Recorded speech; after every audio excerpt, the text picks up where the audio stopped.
right. Hello, everybody. Hello, Mystery Theater. Luca, Owe. Welcome back to Remember 11. This time upgraded thanks to some people as well as Owe for helping me get the true translation of this game called Gestalt Edition, which you can't see on the title screen, but it is in fact on the menu. Oh, on the window frame. Hello, Relast. Hello, Zarmegas. Welcome. Last time. Oh, hello, Boda, as well. Our dear protagonist, Kokoro, found her way back into her own body, but into a wood cabin, and nobody seems that... Jeez, nobody seems to be what they seem to be. That's a weird sentence. And, a couple of things I think I realized. Hello, T. Welcome to the stream.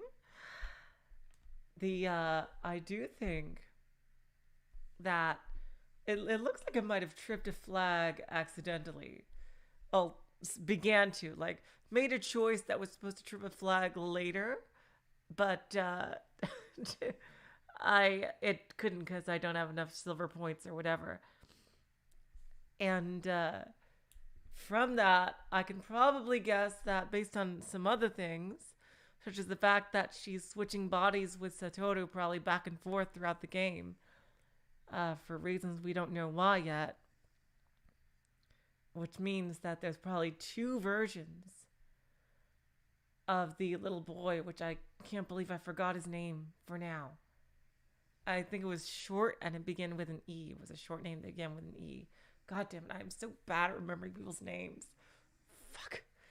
And based on what that little preview showed of me making basically what I think is the wrong choice for now, I think that's probably not the real one. And Uni, that was the name. Yes, thank you guys. I have a terrible memory. That Uni probably has a twin. And it even could be a girl, you know, for all we know. That might be why they made his character design like that. And given that in the opening they called Uni the trickster or whatever, I'm pretty sure that something like that is happening. Hell, maybe he can switch bodies as well. You know, maybe, I think it'd be absolutely insane if literally everybody in the cast was switching bodies between the two buildings for some unknown reason, but we have reason to believe that, our Toko Fukawa version 0.5 on the, rather comfortable mountain compound version has probably been switching bodies with someone as well, given, you know, her crazy mode. But then we have to wonder, why is she even there in the much more comfortable mountain compound? Anyway, so just trying to get my bearings on this mystery for a while.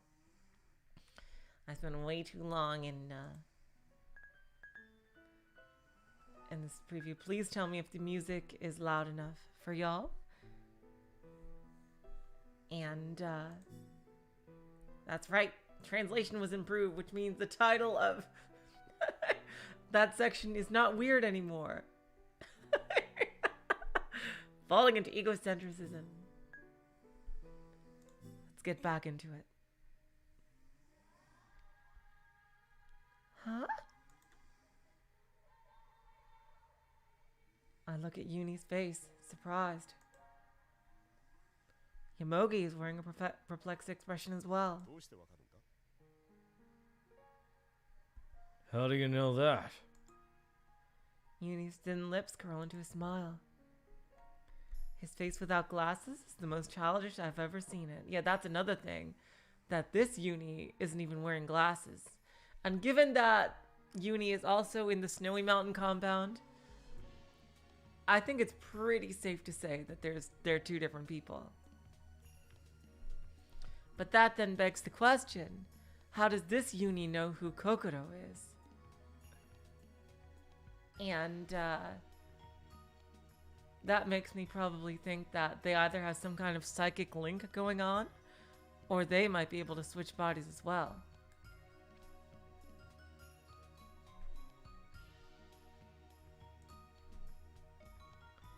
Even so, with a distant look in his eyes, which for some reason his sprite isn't up here, he smiles as if he's one who understands everything, which I bet he is. His expression seems somehow strange.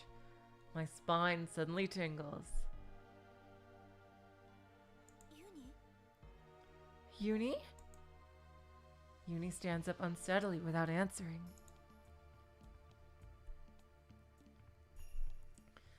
Walking uncertainly, he turns to the entrance.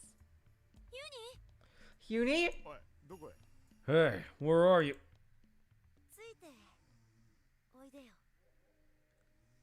I think I'm just going to use a different voice for this Uni. Come, follow me.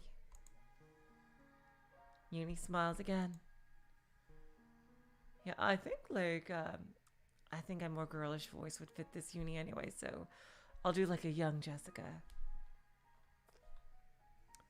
He's facing us, but his eyes aren't focused on us. Where is he looking? Yeah, this Uni might be in communication, like, psychically with the first Uni. I'll tell you. Uni opens the door. Strong wind and snow blow into the cabin. Uni's figure disappears into the white landscape. Hey, wait! Yomogi goes after him, with me following right behind. The snowstorm hits my cheeks with amazing force. Pain. More than the cold, what I felt is pain. I can't see in front of me. My eyes won't open at all. Uni! I try to yell, but my voice is erased by the wind. The game audio is a bit low. Thank you for telling me.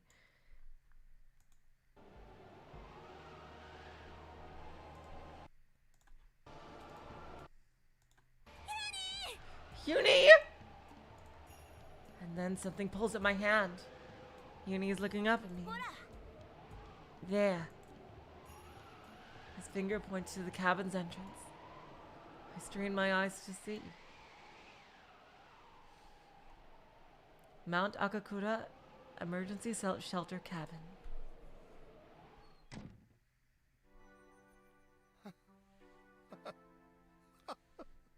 There we go. Now we know where we are. Hey,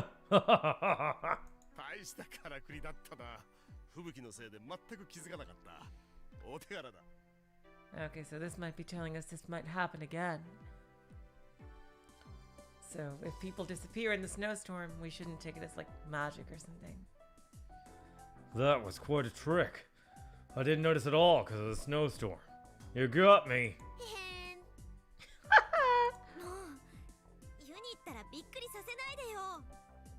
Is that a good volume for the game audio? Jeez, Uni, don't scare me like that! In the short time I've been outside, my body has become frozen through and through. It's impossible to keep the shivering out of my voice. Forgetting to wipe off the snow that clings to me, I rush to the stove. What do you mean? Never mind, it's nothing. Uni squints and follows me. His eyes seem to swim.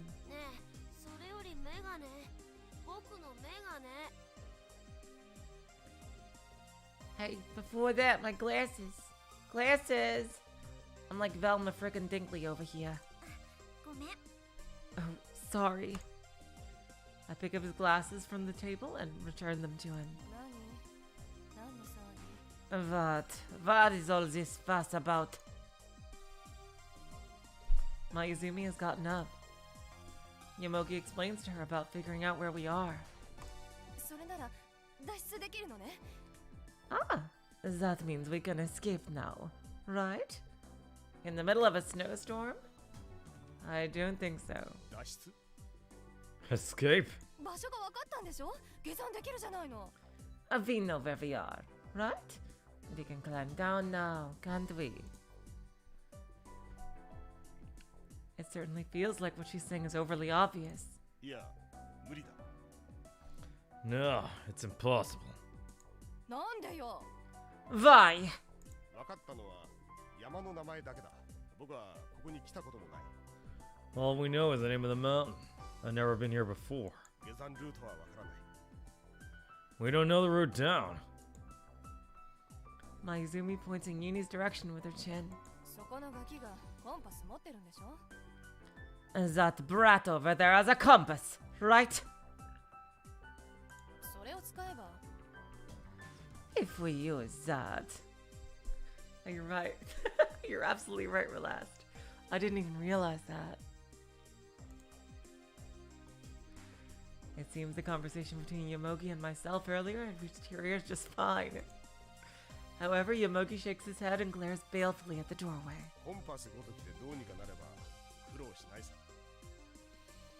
If we could do something just because we have a compass, we wouldn't be having any trouble. この吹雪の中を歩き回るのは自殺行為だ。 Walking around in that blizzard would be suicide. おとなしく救助を待つのが得策だ。 Waiting to be rescued is the best plan.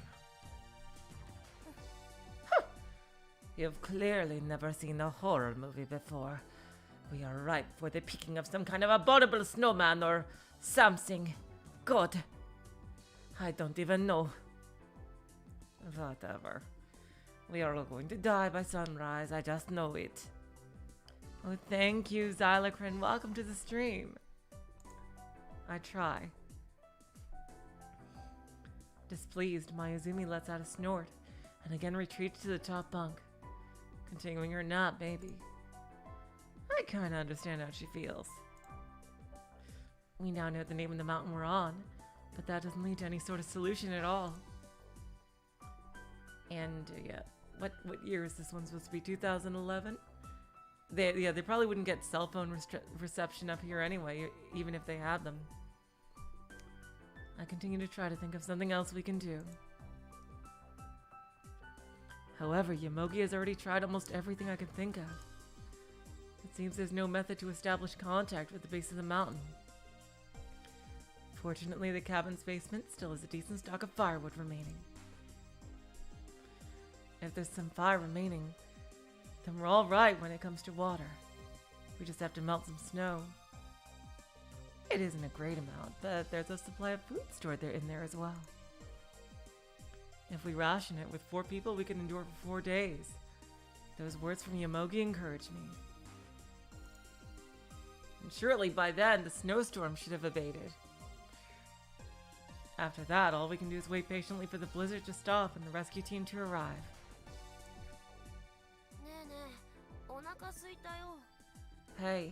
Hey, I'm hungry. そうだな。飯にしよ That's right. Let's eat. I'll help. う。手伝うことなんて何もないよ。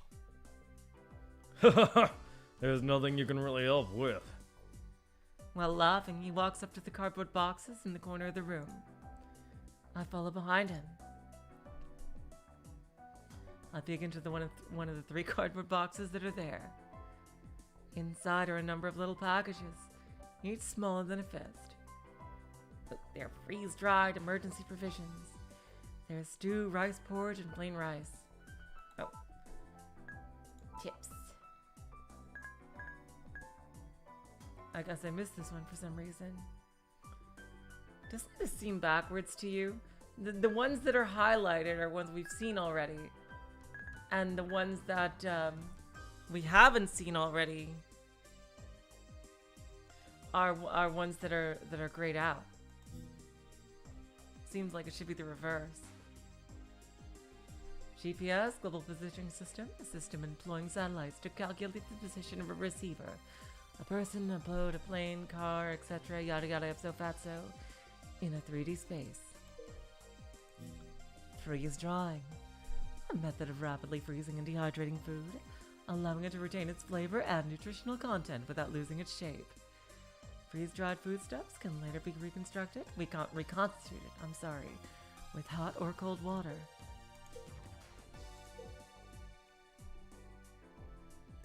I take one into my hand and check the expiration date. Seems to be totally fine. Seems freeze-dried food can be preserved for up to 10 years. Yeah, it's kind of like military rations type thing.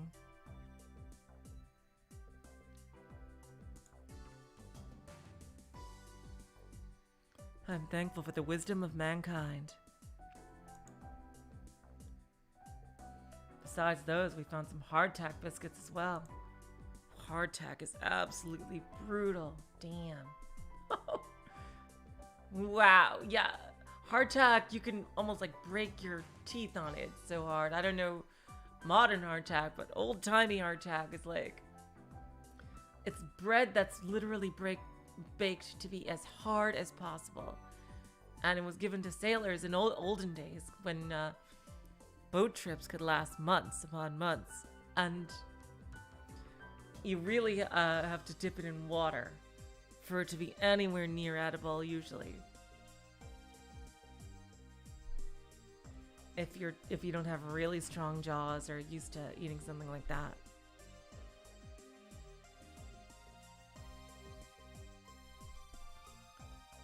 Feeling slightly nostalgic, I don't think this is a choice that really matters for anything, but let's see. Try eating the hardtack and watch her break her tooth.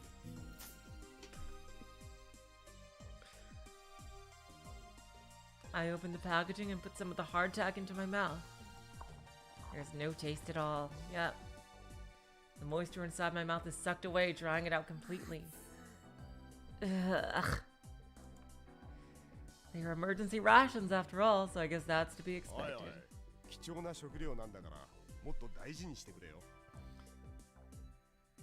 Hey now, they're our precious rations, so value them more. That's right. We only have 4 days worth of food. I'm sorry.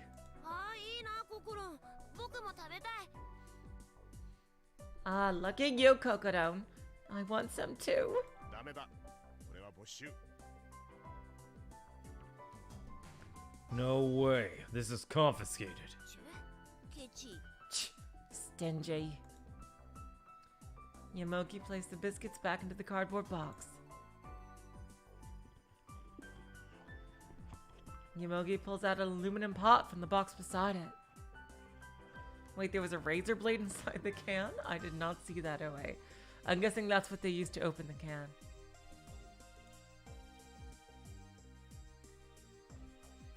It seems somewhat flimsy, but if all we'll be using for it is heating things, then it's just fine. それじゃあこの鍋に雪を入れてきてくれ Well then, please put some snow into the pot. Got it. I'll go. Uni snatches the pot from my hand. Ah, jeez, Uni. Ignoring my cry, Uni walks nimbly to the entrance. When he opens the door, another freezing gust blows in. It's cold. Mayuzumi complains from her bed.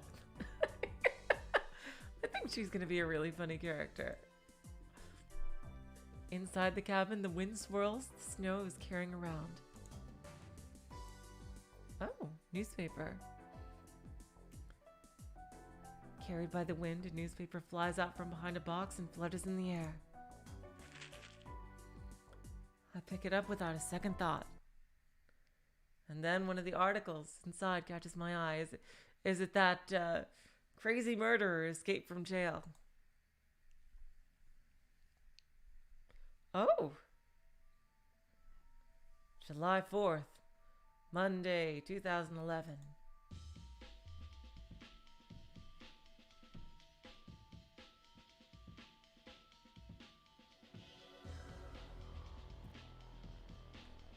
What?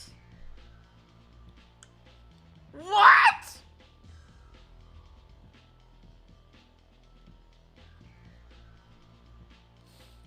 Oh god, evil Uni must have fucking killed us all, didn't they? God! Oh my god. Okay. So much for knowing what's going on. Fucking hell. 3 decomposed male and female corpses found on Mount Akakura. Are we in Purgatory? We're in Purgatory or something, aren't we? Oh god. Missing passengers from the HAL crash? Oh my god. We are in fucking Purgatory, aren't we?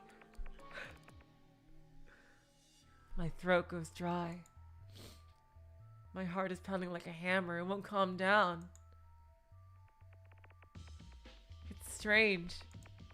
Something is strange. There's something wrong with this newspaper. Date. Yes, it's the date. Today's date is in Hasty 23. Yes, it should be January 11th, 2011. Ooh, from 2 weeks and no, a little over a week in the future. Oh my god. This is absolutely nuts. However, this newspaper is dated July 4th. Wait, so the current date... Oh, okay, no, it's more than... Oh, January 11th, I'm sorry. It's July. Damn, 6 months. Oh, God. Oof. Wow.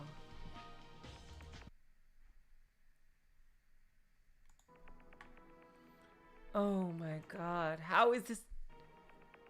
This shouldn't be possible. My breathing becomes pained. Wheezing sounds come from my throat. It's like my body isn't my own. Oh god. I would think they were in Purgatory. That would be my first thought. The hand holding the newspaper is trembling. Even so, I frantically read the article. The Aomori Prefectural Police announced the recent discovery of the remains of 3 men and women on Aomori's Mount Akakura, believed to be the victims of the crash of Flight HAL 18, which claimed 27 lives last January.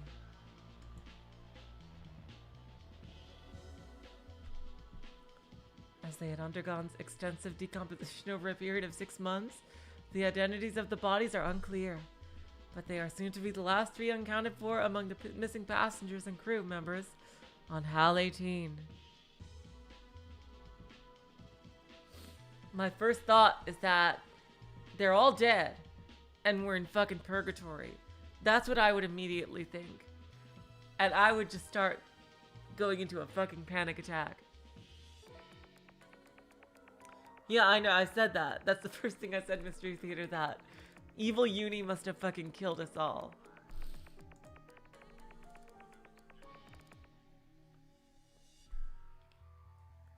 The bodies were discovered 1 kilometer east of the Mount Akakura shelter cabin. I wonder if the Mount Akakura shelter cabin they're referring to is the really nice looking complex, or it is indeed the one that we're at. It has been confirmed that the 3 bodies sustained many lacerations in an avalanche. I see. It's probable that they survived for some time after the crash. However, due to the location being far away from the route down the mountain, the Aomori police investigation into their movements on the day of their death will continue.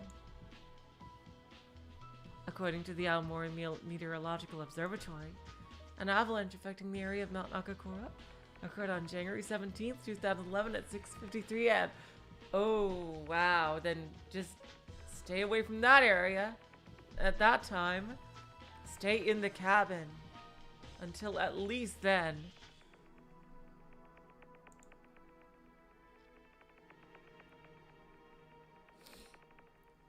Oh god, we have a week. Is this some kind of Higurashi thing or something? Oh my god. After analyzing the traces left at the Mount Akakura shelter cabin,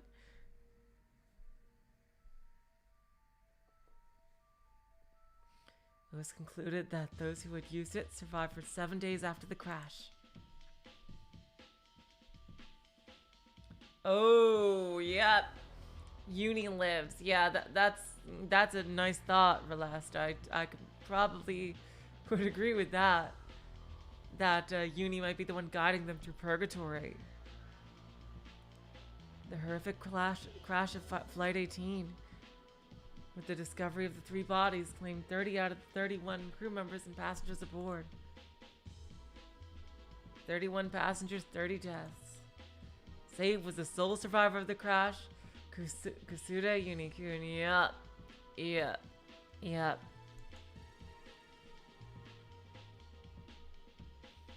And that might even be referring to...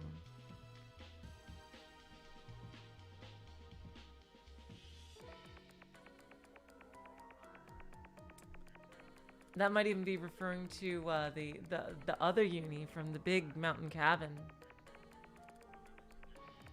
What's happening?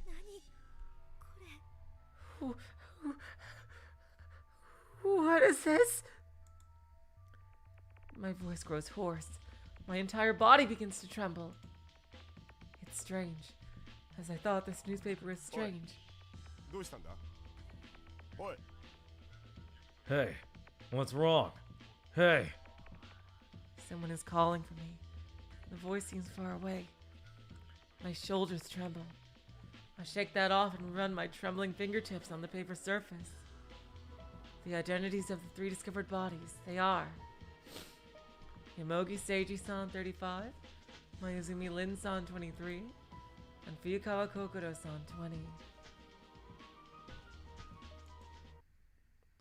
Oh, hello, Hala Mirage. Welcome to the stream. Everything turns black. Is she gonna swap bodies again? From within the core of my brain, my consciousness proceeds to somewhere far, far away. Is this a dream? Yes, it's a dream. If it isn't, we're going to die?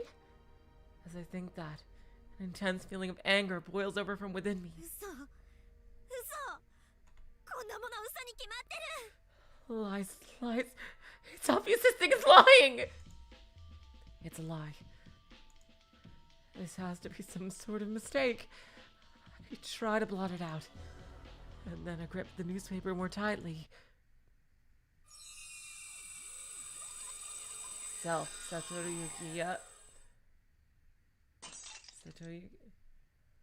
Yep. Time to swap bodies again. Heart and sedatives.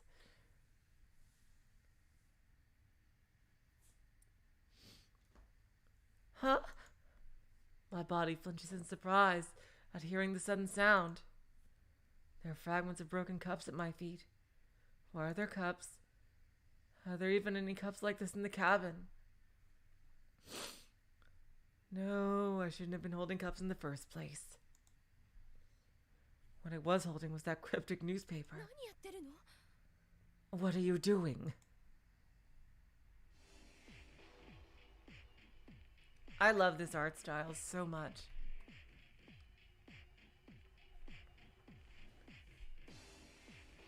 Surprised again, I turned my head in the direction of the voice. どうしたの大丈夫 We still didn't get your name. What's wrong? Are you okay? All of a sudden, I see the brown-skinned woman who slapped me in my dream. ここは Where? I'm confused. Sort it out. I have to sort it out. Things inside my head, sort them out. The more I try, the more of a mess it seems to become.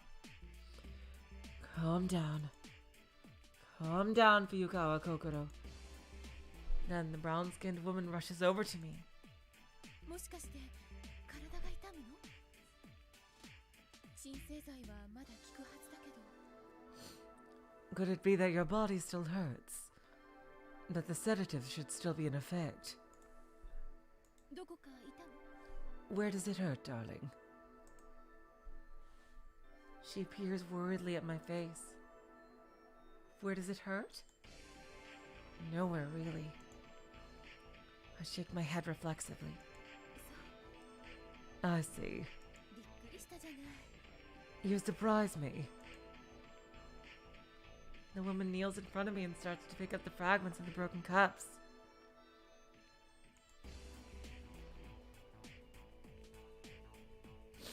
She glances at me with a worried expression on her face. 怪我しなかった You aren't injured. Her kind behavior leaves me bewildered. It's totally different from before. 何なの What is this? I ask as I shy away from the woman. おっちょこちょいだね Here's the real Uni. How careless. Uni's here. He looks at me with a teasing smile.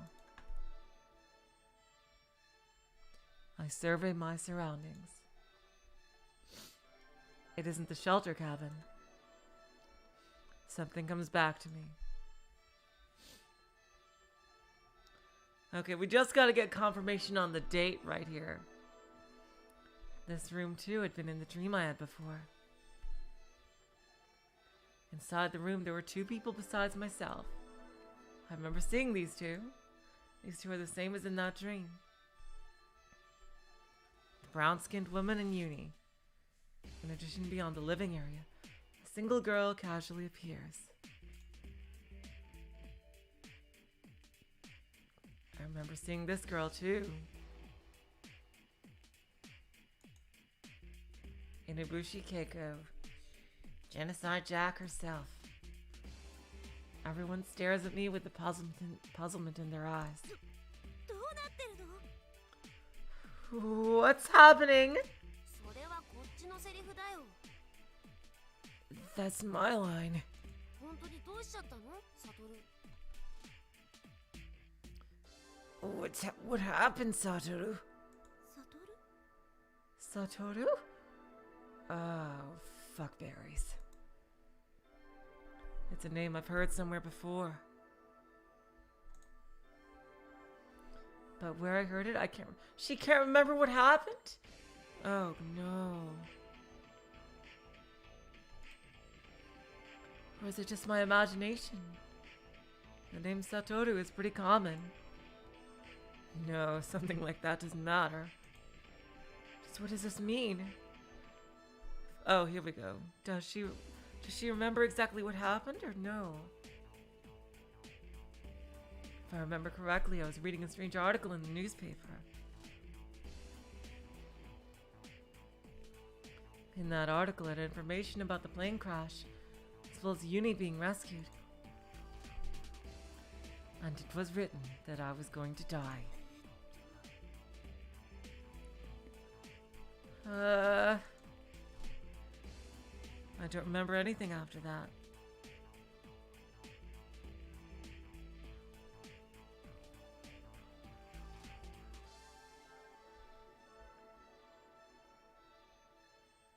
Well, hold on one second.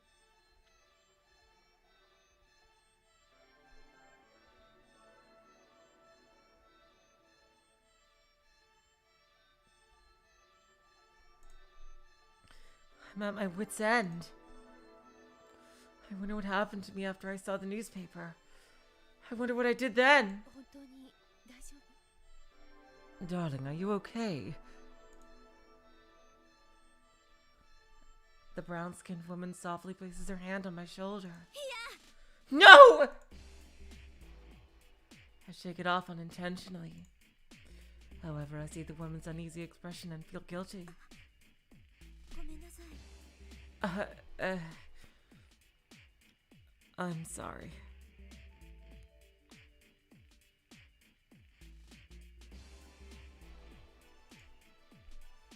I'm probably seeing the same dream again. The dream I'd had before I regained consciousness in the shelter cabin. That time I saw my own appearance in the glass. まさか It can't be! That shouldn't be. Praying that I run over the large window on the south side of the living area.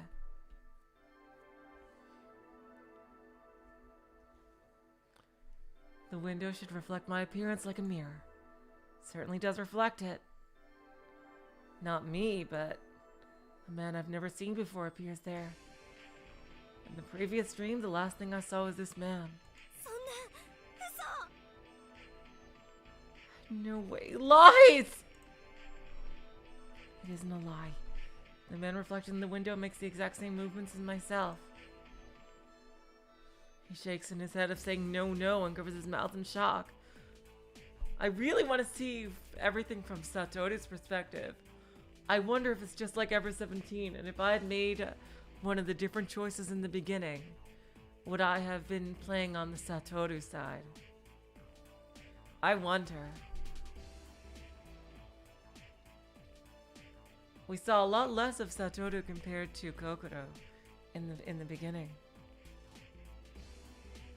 He shakes his head of saying no, no, and covers his mouth in shock. And he stares straight at me. This is me? That shouldn't be. Something like that can't possibly be. サトル、どうしたの？ Satoru, what's wrong? Uni stands right beside me. He looks up at me. It feels as if Uni has grown shorter somehow. Uni had gotten smaller. No, it's me who's gotten bigger. ここはどこなの？ Where is this place? I grab Uni by his slender shoulders, violently shaking. I question him.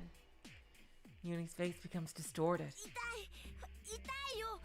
It hurts. It hurts. やめて、乱暴しないで。 Stop it. Don't use violence. He's just a child. The brown-skinned woman clings to me. 痛い、痛いってば。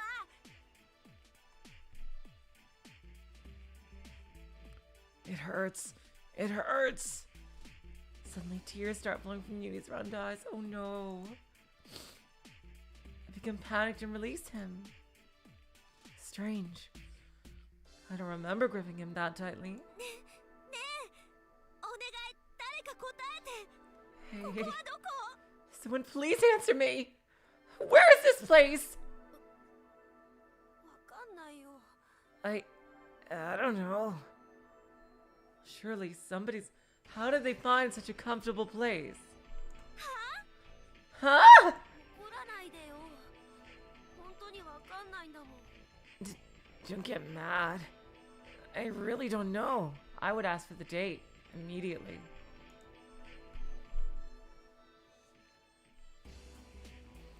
Okay, thanks for Lest. So you automatically start as Kokoro, regardless of what you choose. Okay.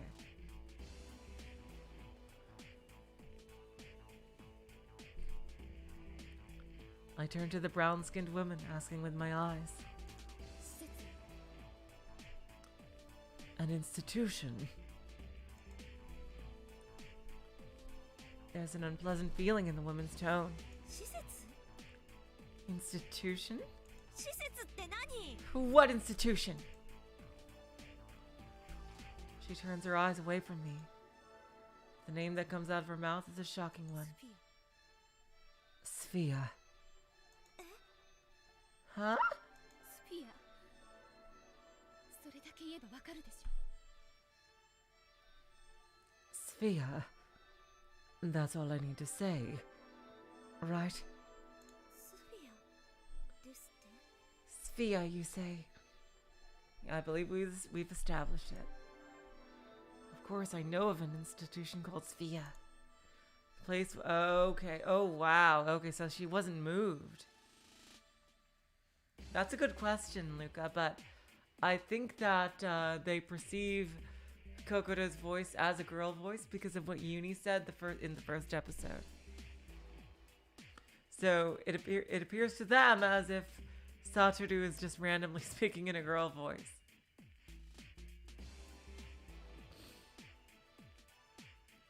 The place where Inabushi Keiko is being held. Apparently she's the only inmate here. An institution where the mentally unsound are isolated. A place where I was supposed to go. Really? It's a lot smaller than you would think it is.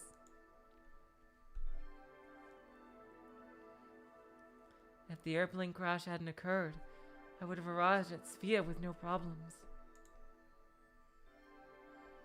Are you saying this is Sphia? Why am I at Sphia? 悟の方がよく知ってるはずでしょ。 Satoru may be one of the other patients.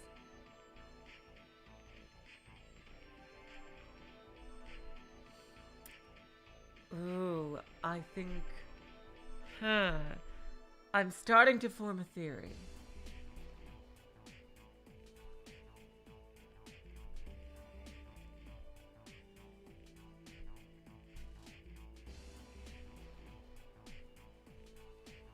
What if Uni has a sibling that is supposed to be here? Because, you know, Uni was on the same flight. Maybe, and Uni is maybe currently switched bodies with them. So, there's, so that's why every time, my theory is that every time Kokoro switches with Satoru, Uni and his siblings switch also.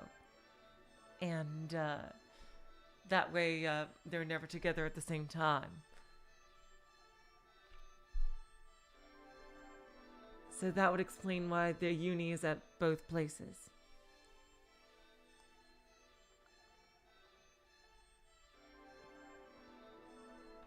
And that would also explain why, with the facility, you know, who was dead, they might have actually saved the other Uni, while one of the Uni siblings just stayed here. I'm surprised there's so little security, but I guess the mountain provides its own security. See, so Satoru is probably the other patient. Besides her, he might be like a murderer or something, I don't know. And this lady, who we still don't know her name, might be like one of the doctors? But then why are there so few people here? You'd think there'd be some more security, or at least more doctors working here.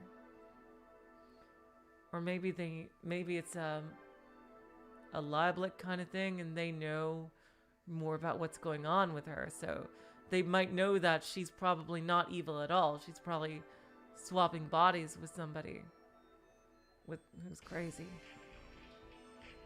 Anyway, back to the story. Sorry, rambling about theories.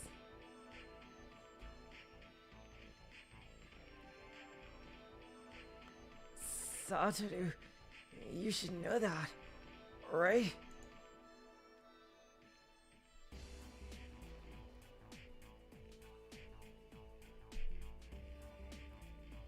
Oh,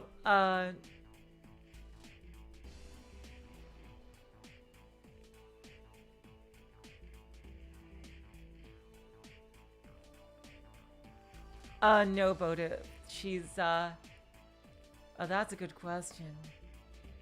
Yeah, I think I fucked it up. I mean, in her own body is what I mean.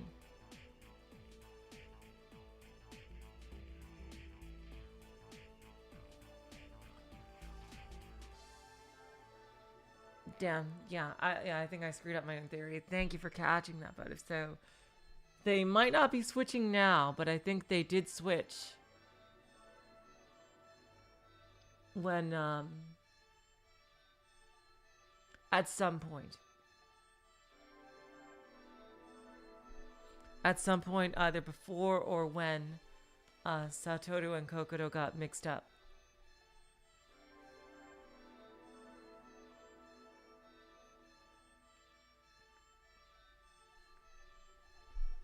But I am like 90% certain that there are two Unis. There's gotta be. But my biggest, like, what the fuck out of nowhere is the newspaper from the future. I have no idea where that came from. How this relates to, like, time travel or something like that. That's just crazy. But let's learn more about this facility here. Uni has become frightened by my violent attitude. ねえユニ、さっきから悟って誰のこと？ Hey Uni, You've been saying Satoru Satoru since before. Who are you talking about? Huh? Uni looks away. Following his gaze, my eyes meet the glass window that reflects the figure of the male me. Even now there's a man standing beside Uni. It isn't reflecting me. Uni's eyes are looking at the man reflected in the window. In other words, Satoru is me? I approach the window one more time. I'm being looked at with unfamiliar eyes. It's quite a daunting face. I touch the cheeks, nose, mouth, and forehead. The man reflected in the mirror makes the exact same movements. As a test, I stick out my tongue. The man does the same. Feels like I'm being made fun of, so I'm a little annoyed. We have a staring contest. I try making various facial expressions. I'm gonna smile. I don't want to scare Uni anymore. Such a sweetheart. The man beams a lovely smile. I feel sick. 嘘こんなの This can't be. I want to cry.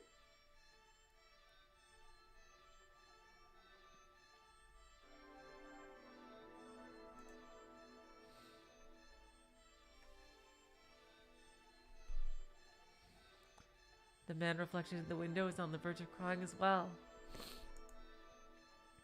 A pathetic face. 男になっちゃった I became a guy. Muttering that, something suddenly hits me. ねえ洗面所は I knew it! I fucking knew it! I fucking knew it! Oh my god. Hey, where's the bathroom? みんなの部屋にあるでしょ There's one in each of our rooms, right? みんなの部屋じゃわからないわ Oh, are they all patients? It's possible. I don't know what you mean by each of our rooms! The woman shakes her head as though shocked. みんなの部屋はみんなの部屋よ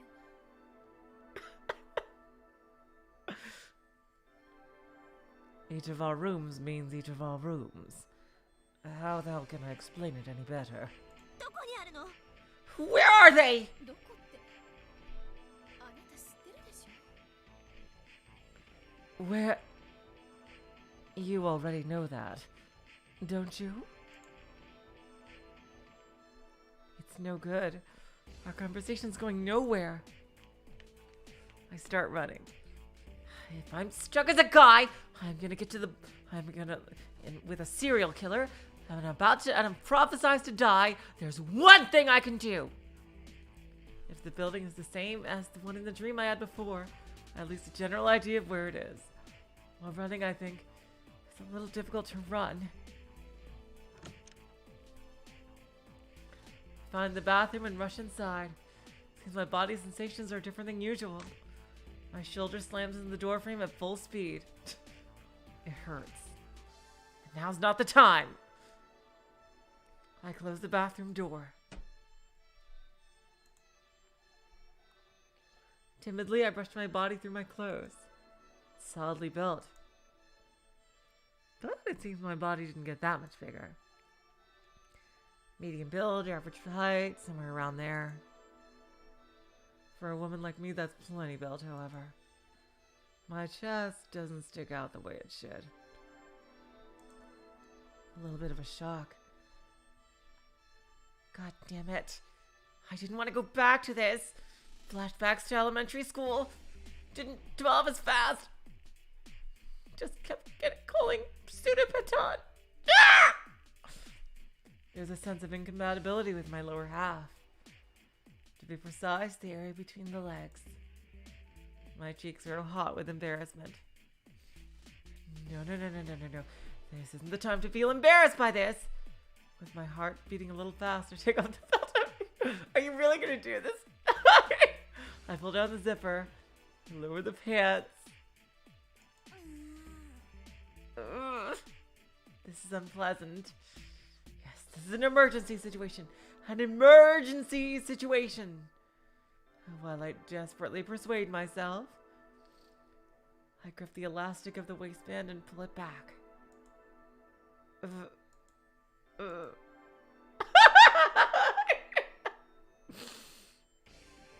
Jeez.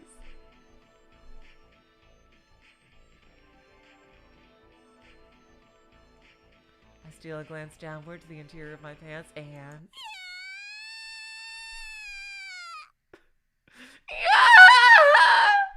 The world spins. My consciousness fades. Jeez, I don't want to believe anything anymore. Please get me back to my own body. Please, please, please, please, please, please, please, please, please. Come on! Fuckleberry Hound! God damn it. Group dissociative symptoms. When I open my eyes, I'm looking at an unfamiliar ceiling. And unfortunately, I'm in the same type of body as Shinji Ikari. I'm lying in bed.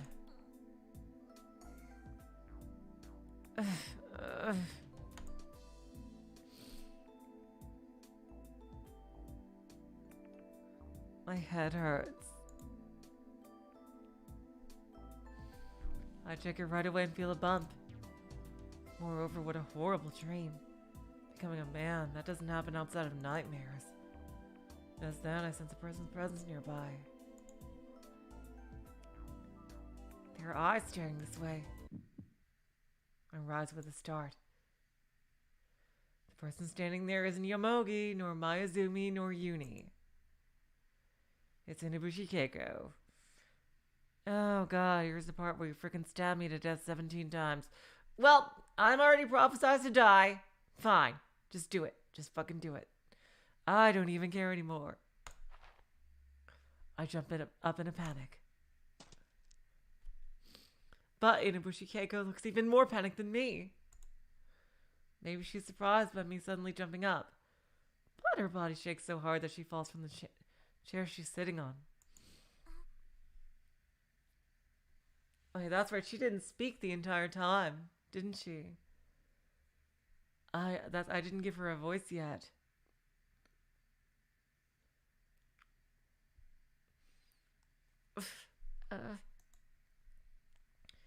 She looks at me with frightened eyes.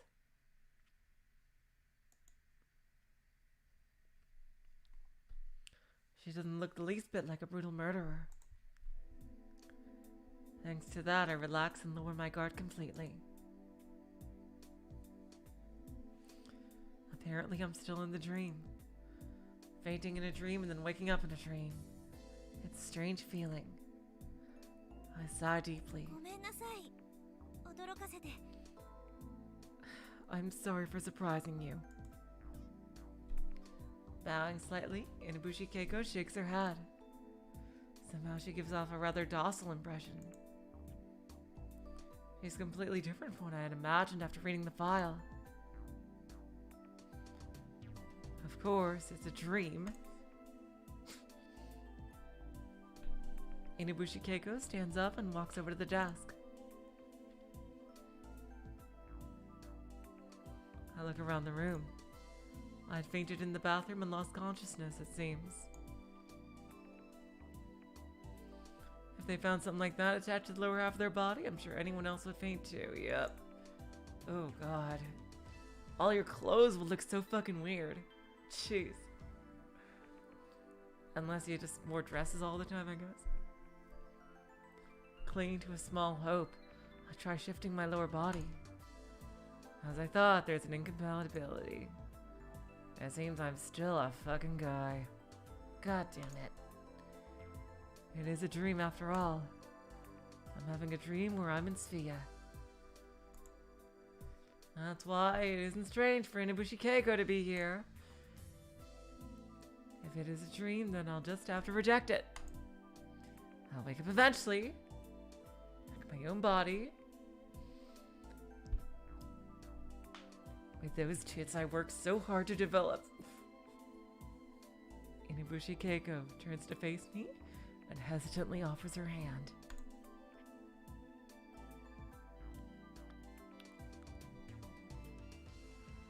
In it is a glass. We don't know yet what Sphia is, Luca. It's full of water.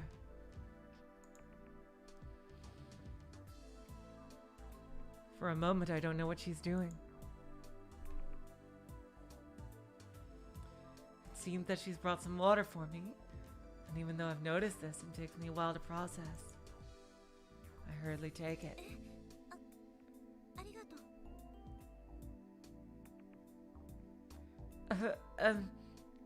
Thank you. Inabushi only nods. It's a figure of speech, Luca.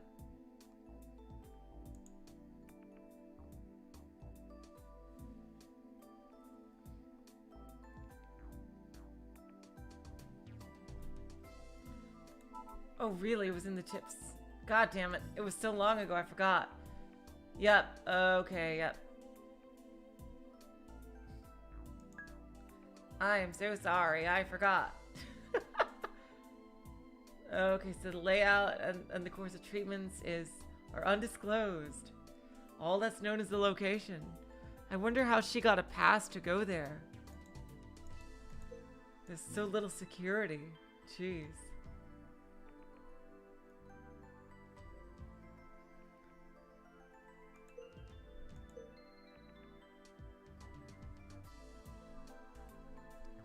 Yeah, I see the game is not too long, considering we have 6% of all the scenes in the game already.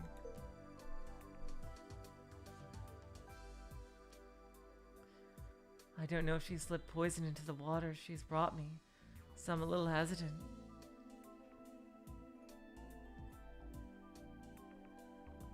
I see at last Mount Akakura and Aosagi Island, so that's red and blue, yeah. Oh, did I miss a tip or not? Oh, I did. Mount Akakura. Part of Aomori Prefecture's Southern Nakota mountain range. Elevation 1,298 meters. It draws a fair number of people during the winter climbing season.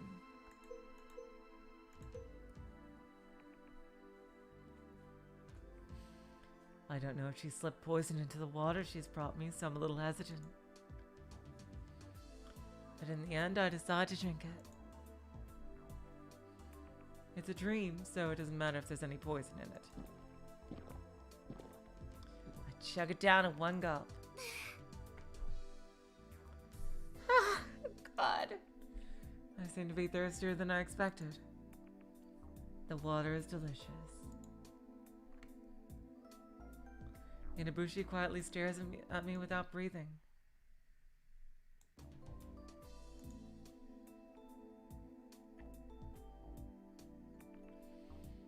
She seems to be examining my complexion.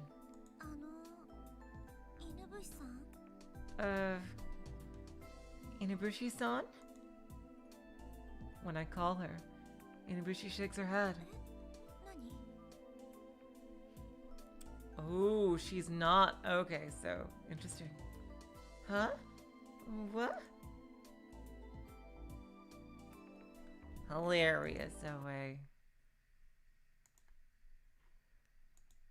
Inabushi. Oh, goddamn it. It scrolled on its own. Inabushi looks around the room and picks up the notepad on top of the desk. She enthusiastically writes something on it. Not long after, she hesitantly presents me with the notepad. I took it without quite understanding why. Not Inabushi. Oh yeah, that's right. The dissociative identity, yeah. Hotori is what's written. そういえばあなた失語症だったっけ Now that I think about it, you can't speak, can you? でもホトリって何のこと But Hotori, what's that about?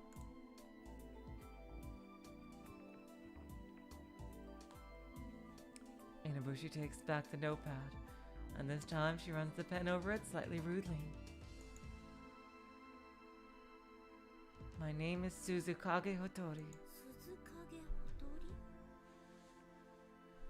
And Suzukage Otori? The girl nods sharply.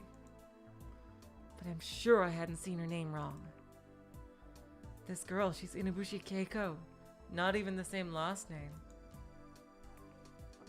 Is she lying? If so, why? I observe the girl who calls herself Otori. The girl gives me an imploring gaze. Doesn't seem like she's lying. Then it occurs to me. Yep. This girl has DID, Dissociative Identity Disorder. Inside Inabushi Keiko, there are multiple personalities. In other words, Suzukage Otori is a separate personality of Inabushi Keiko.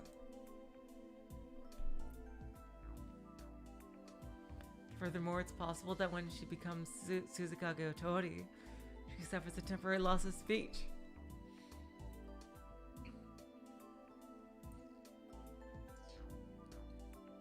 If the aphasia is a mental problem, then Inabushi Keiko being able to talk while Suzukage Otori can't is very possible.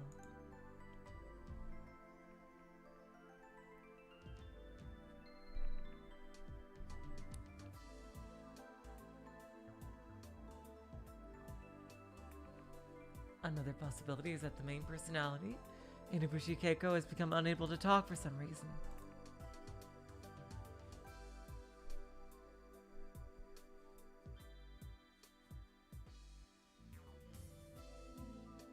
For the time being, I decide to go along with her.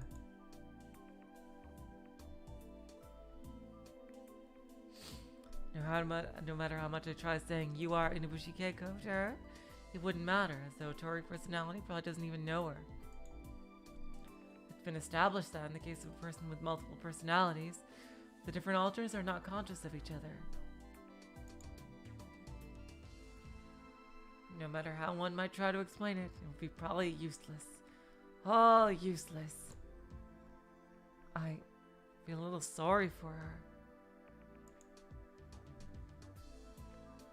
It's possible she's suffering in her own way too. No, wait.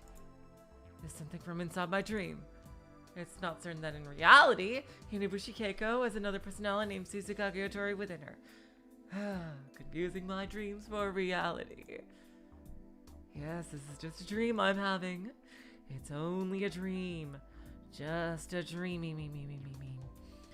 So it shouldn't be impossible for anything to happen. I could probably be flying up in the air, saying, "Wahaha, I am the wizard of all creation," and zapping beams, and then I have a big, giant Dragon Ball Z battle with the true Inabushi Keiko. And then I get back to my own body, and then I take a nice vacation in the Bahamas. わかった。じゃあ、鈴影。ほとりちゃん。I understand. Then, Suzukage Hotori-chan. I try to talk as gently as possible. The girl blinks in surprise and answers my call. 私の名前知ってる？ My name. Do you know it?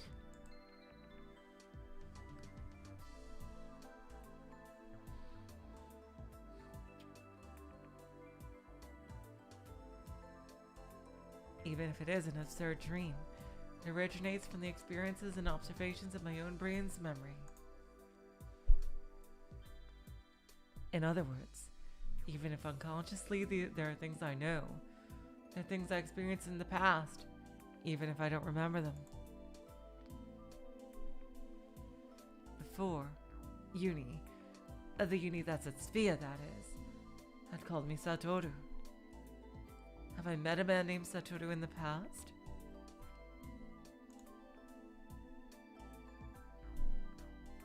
I shouldn't know anyone called Satoru well enough to see them in my dreams.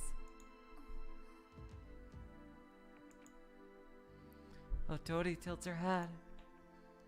She probably doesn't know.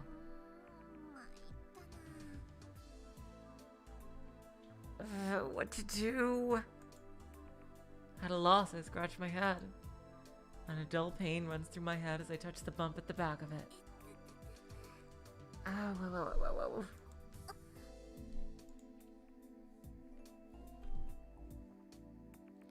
Hotori quickly picks up a wet towel from the side of my bed.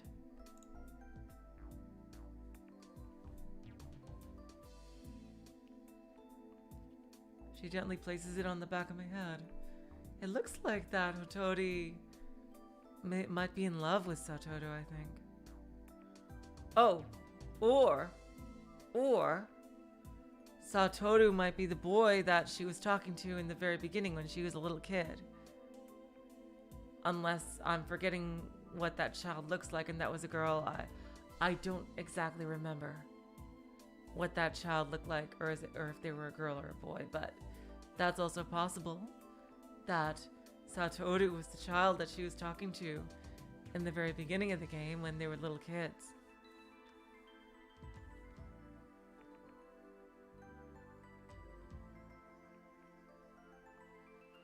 So he could be her brother, or just like a childhood friend, slightly maybe romantic interest. But yeah, it seems like they do have a very good relationship. She gently places it on the back of my head. It's pleasantly cool. The pain recedes. ありがとう。 Thank you. Hotori nods sharply, expressionless. あら、気がついた？ Have you come too?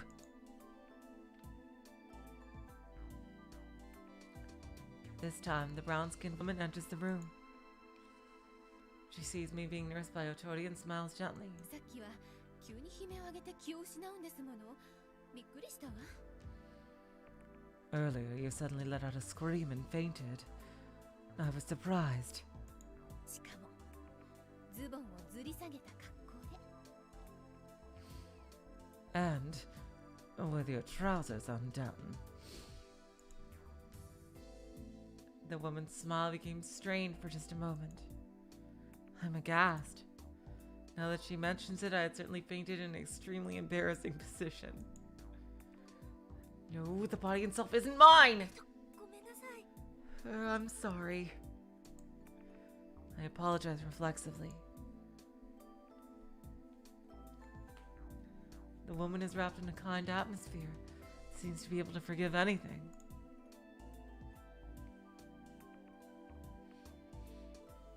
Now that I think about it, I still haven't heard her name. お名前聞いてませんでしたよね。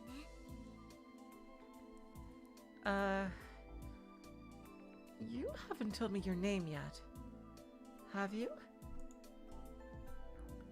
The woman's expression becomes a little tenser. そう。 I see. What does I see mean? However, the woman changes back to her radiant attitude at once. 私は内海カーリー。よろしくね。 Oh, hello, Kali. That's a lovely name. My name is Utsumi Kali. Nice to meet you, darling. Kali. I wonder if she is half Japanese after all. It's a name I've never heard before.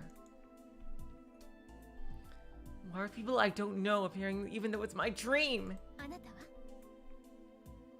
You are? Oh, I think she gets it now. Or maybe she thinks that Kokoro is a different person. Personality, I mean. Of Satoru. Oh, wow, that's gotta be infuriating. Oh my god.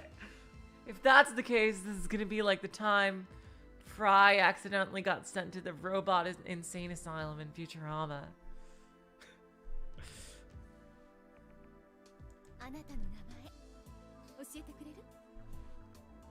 Can you tell me your name, darling? 私は I'm 冬川心。 Fuyukawa Kokoro. Uh-oh. やっぱりね。 As I expected. I see. Yeah, okay. I think Satoru probably told her what might be going on. Or She thinks that Fuyukawa Kokoro is a secondary personality of Satoru. Huh?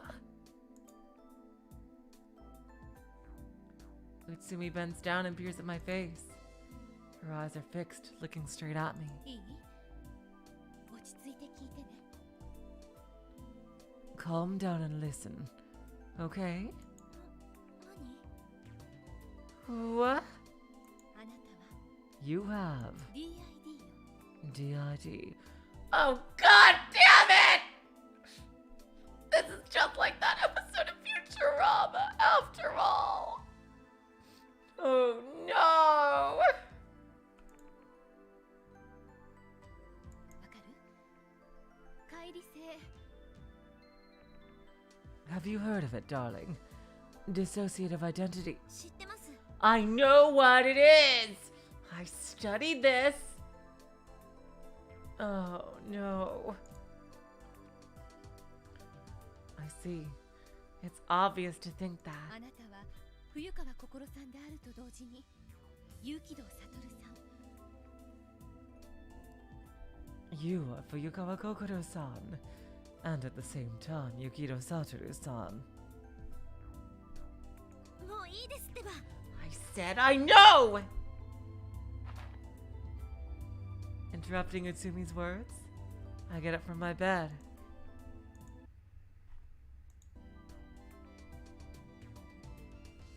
I have DID?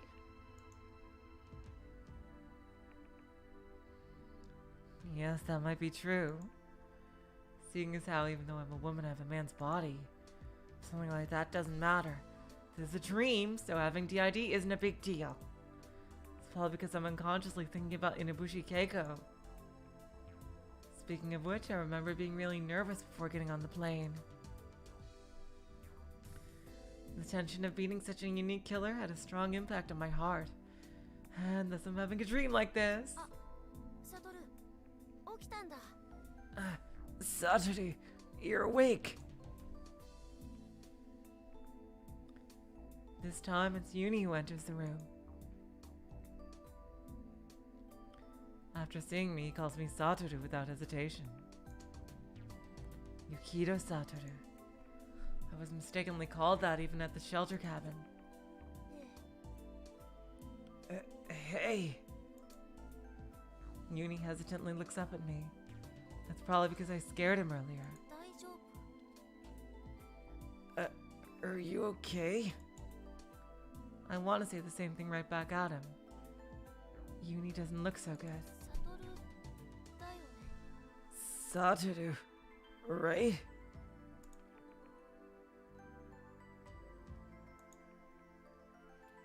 I let out a sigh. Explaining that I'm Fuyukawa Kokoro yet again is a bother.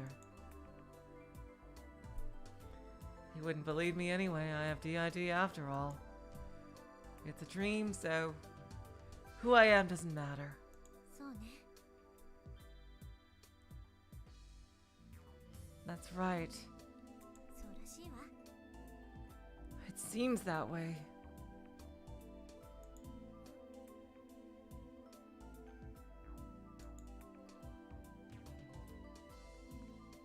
The back of my head is still throbbing.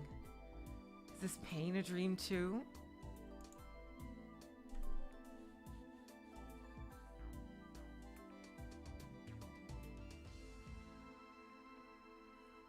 Even though the feeling is so clear. Thinking that way, I get a little scared. This is really a dream, isn't it? My eyes meet Otori's. DID. There is the possibility that I really do have DID. In that case, it explains why I'm at Sophia as if it's natural. It could also explain the attitude Itsumi and the rest have taken towards me. This dream, this institution, Inabushi and Utsumi, they're all too real. Are dreams this vivid even possible?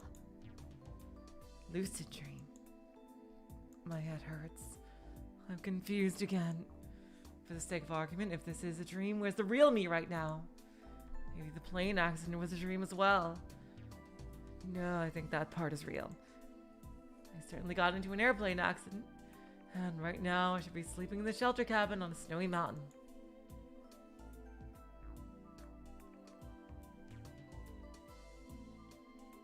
But that newspaper... In reality, there's no explanation for it. Just what was that? You could also say, this is reality and the shelter cabin is a dream. It's possible to think that too. Like that old Chinese proverb about the man in the painting. Is my real body a man's? Which means that I'm originally a man. Mean that the personality of the woman called Fuyukawa Kokoro was born inside and only exists in the man named Dissociative. I'm sorry. Let me be alone for a while. The more I think about all of this, the less I understand it.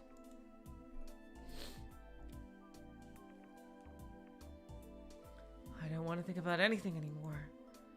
If this is a dream, I want to hurry and wake up. Staggering, I leave the room. I go into the large room in the center of the building. When I exit, I'm near the kitchen.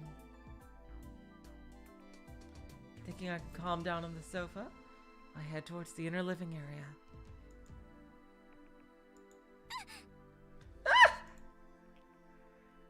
Otori is standing right behind me. Even though I said I wanted to be alone, it seems she followed me. Otori sees me jump away and tilts her head. I wonder if she's doing it on purpose. I wonder if she's trying to make fun of me. Jeez Louise. It's impossible to rest like this.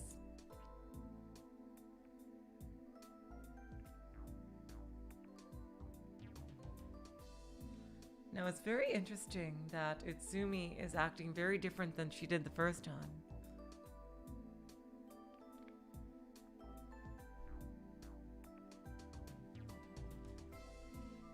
In the beginning, when she heard Kokoro's name, she was all like got really defensive and everything and just... And now it's like... She's just completely understanding and talking about plans and everything. Like, it's kind of confusing, her change in perspective here. Why is she acting so differently than the first time? Has a lot of time passed or something? I wonder.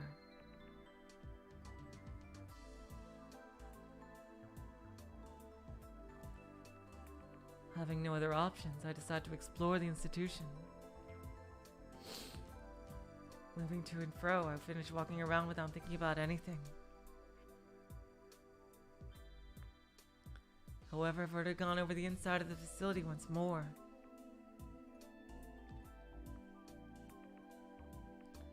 Now then, what should I do? I quickly look around the room. The only places I haven't been to now are the front entrance and 2 of the 4 doors, the ones facing the living area.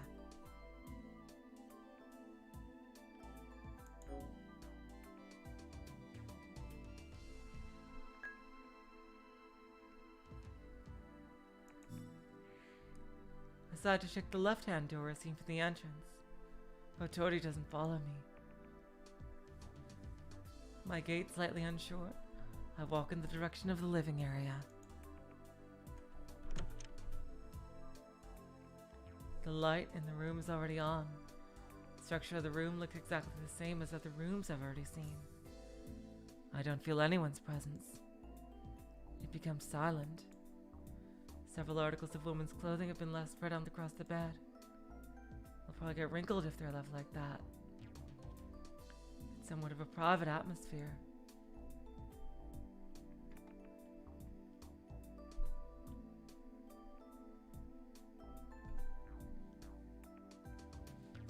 Basically, the 4 rooms at the corners of the institution are for private use.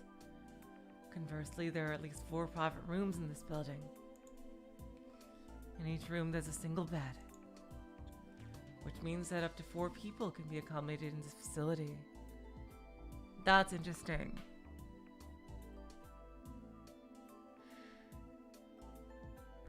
Because that really makes me think that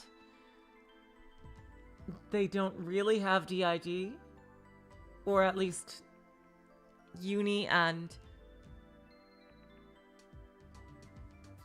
or at least Uni,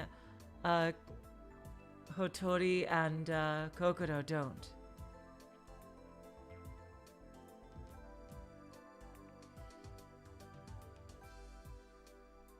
Because think about it. I don't think that Uni was especially added, just recently added. This facility is specifically set up for 4 people. And I don't think Uni just got here. I do think that the real Uni is here. What just jumped into his sibling's body. At the same time, Kokoro jumped into Satoru's body.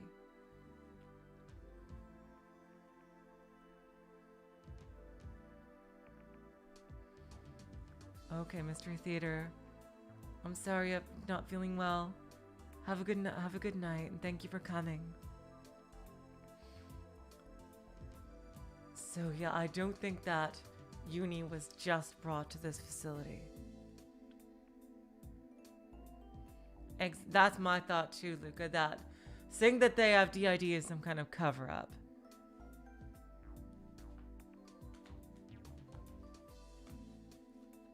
Because I think we know of a few cases right here that these people are actually switching bodies.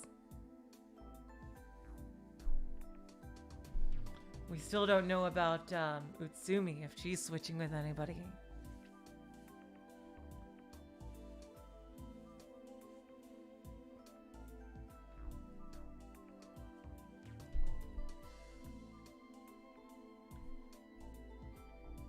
Which means that up to 4 people can be accommodated in this facility.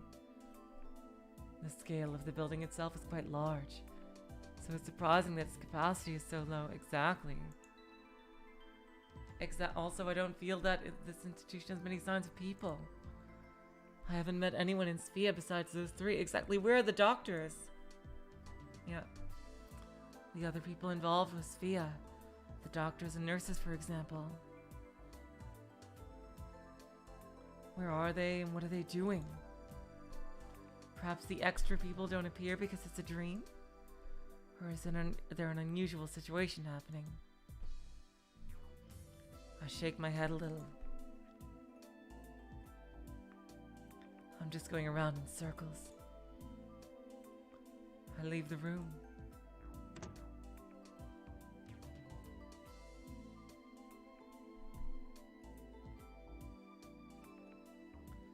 I see Otori standing in the middle of the living area.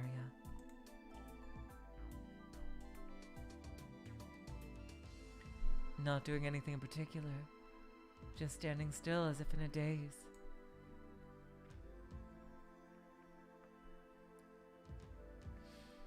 Uni and Utsumi have returned to the kitchen.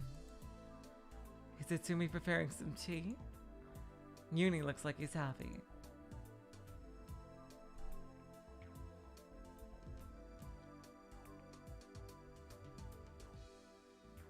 Now then, what should I do? Seems that the rooms in the 4 corners are all identical. Therefore, there shouldn't be any need to check the one I haven't been to yet, as they're all the same. Huh. Maybe. So, I go to take a look at the front entrance. The entrance doesn't have anything that can be used as a handle. It must be an automatic door, but a very peculiar one. Unlike anything I've ever seen before. It's made out of some sort of metal, but that's about all I can make out about it.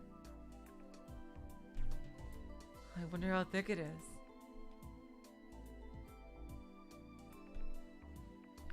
Seems to be so sturdy that a shell shot from a tank would have little chance of taking it down. I stand in front of the door.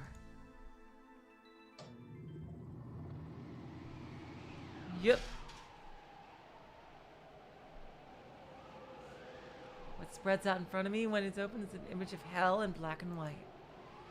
in the whirling plumes of snow. Countless snowflakes madly race past each other. It's a terrible snowstorm. All that's reflected in my eyes are the countless white particles and the darkness between them. It's already impossible to see anything more than a few meters away.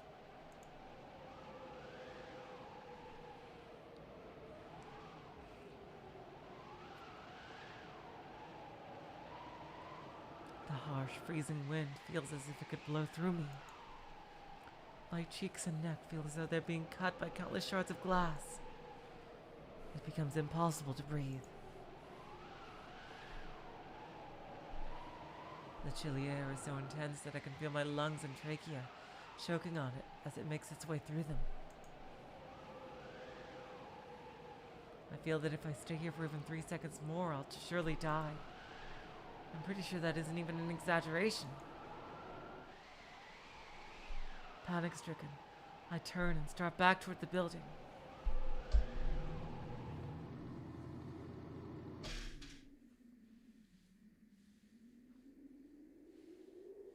It's nice and warm inside. It's the kind of warmth that a human can survive in. Whew! I breathe a sigh of relief. The thundering roar of the wind is so loud that it can be clearly heard even indoors. I haven't noticed the sound of it until now. That's probably because my mind has been preoccupied with other things. Anyway, I doubt anyone could be outside in this kind of weather. Except for the truly curious or adventurous. There's just no way anyone would venture out in the middle of that snowstorm.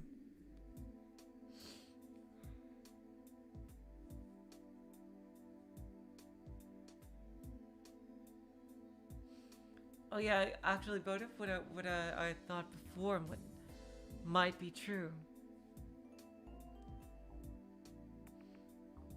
No, yeah. If Uni is also switching bodies, then I think it only happened once. While Kokoro and Satoru are switching many times.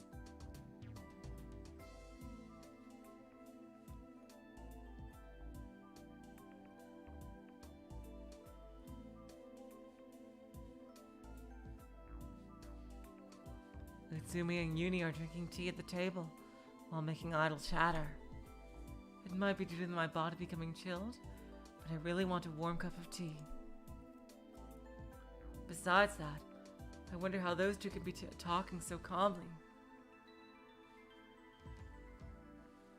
This place is an institution to keep the mentally ill in isolation. The pair of them don't seem to have any intention of stopping my aimless wandering. No, they might want to stop me, I can't be sure.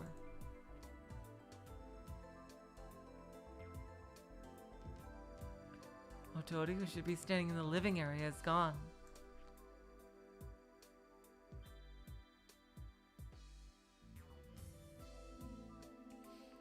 As soon as I start looking for her, she disappears through one of the 4 doors.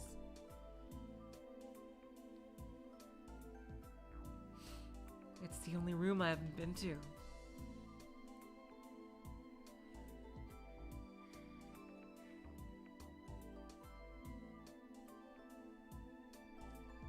might be the case that it's Otori's room. Since I don't have anywhere else to go, I'll take a little peek. Casually I follow after Otori. Just as I expected, the room has the same layout as the other 3.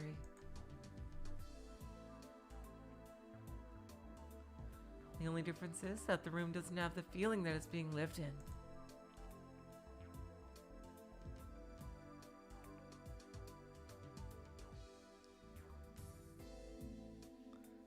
The unique thing is that the sheets on the bed are in disarray. Wait a minute. Did that newspaper article say the bodies couldn't be identified? If so, how do they know it was those 3? If the bodies couldn't be identified, I think it might have been said and I probably just forgot. Damn. The unique thing is that the sheets on the bed are in disarray. There isn't anything else. The top of the desk is bare, and there aren't any changes of clothes to be found.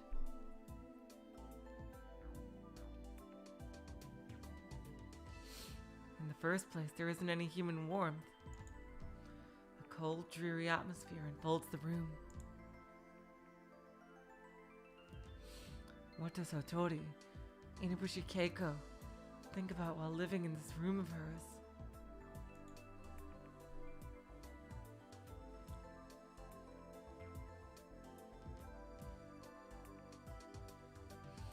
Hotori herself isn't in the room. Just where did she go?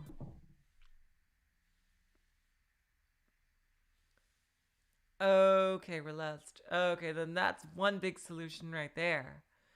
That those are probably not their bodies then.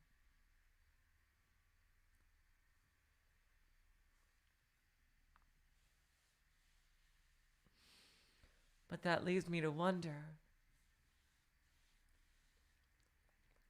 The only thing then is like what's going on with the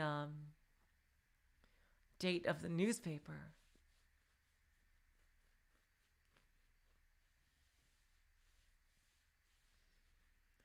Just then a sound comes from the bathroom. Wondering what it is, I peek inside. Hotori is here. Water is gushing from the sink as she stares at the mirror. Her entire body is shivering. Holding her head, she yanks and tears at her own hair. Oh God. The sounds of Hotori's wild breathing resound in the bathroom. Huh? Hotori-chan?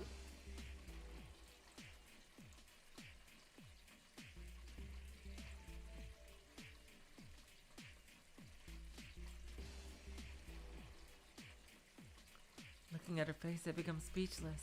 Uh-oh. Oh God, time for Genocide Jack. Oh God. The expression I see is full of anguish. Her mouth is wide open, as though in a voiceless scream. Her eyes too are wide open, glaring at the Hotori in the mirror. Hotori-chan, what's wrong? I put my hand on her shoulder, and she shakes it off violently. I lose my balance and bump my head against the sink. The continuous dull pain at the back of my head becomes sharp, as if it's been stabbed there. Ugh, God. The overflowing water from the sink splashes me. I'm soaked.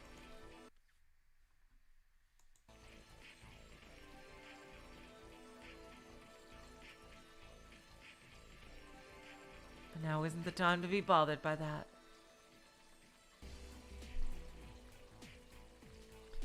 Hotori's long black hair has become disheveled as she violently shakes her head. Is she deranged? It won't be good if this continues. Hotori-chan, come down! Ah! Hotori begins to moan louder. Her voice? It can't be. Is this the Inabushi Keiko personality awakening? If that's so, it's dangerous. I quickly look at my surroundings and search for a means of escape. It might be better to run away before such a fearsome murderer awakens. But...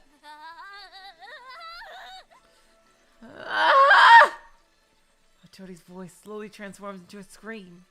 A ghastly shriek issues from her mouth. It's useless. I can't get away. Hotori-chan!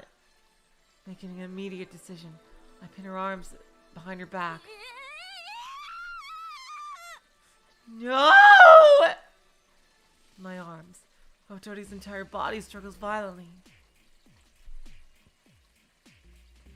Even so, she seems weak to me. No. It's me who's become stronger. Probably because my body is a man's.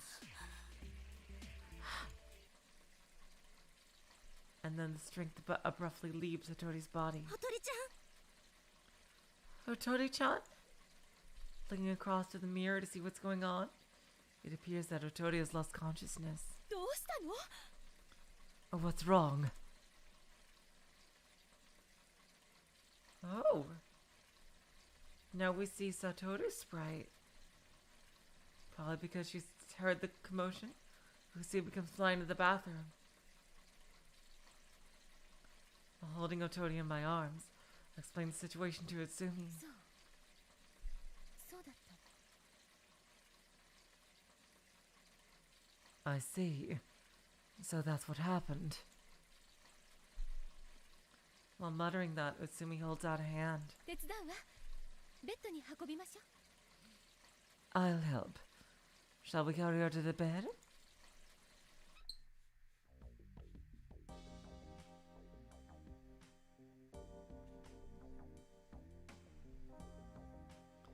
Utsumi and I carry Hotori to her bed and lay her down.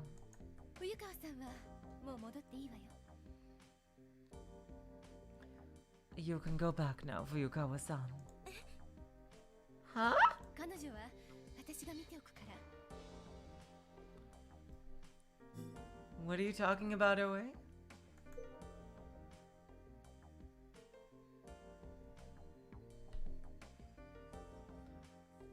I'll watch over her. あなたも疲れてるでしょ今日はもう眠った方がいいわ You're tired as well, right? You can go to sleep now. Saying that, Utsumi takes something out of her pocket. She presents it to me. They're pills, sealed inside a silver-colored package. 2 white tablets. 眠る前にこれを飲むといいわぐっすり寝られるから I didn't even see that, Oe. The shirt Satoru was wearing says Wood Carbuncle on it. I guess he's a fan of certain Final Fantasy summons. Are you serious, Relest? Nakazawa just put that on his freaking shirt for literally no reason. Just 2 random English words. He was probably playing Final Fantasy. Because Carbuncle is a summon. Oh my god.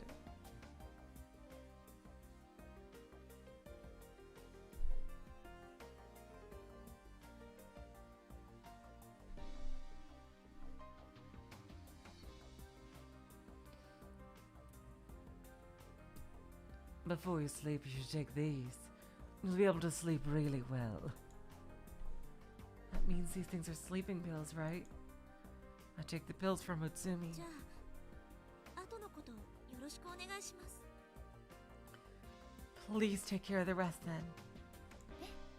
おやすみ Yes. Good night. I leave the bed and head to the door.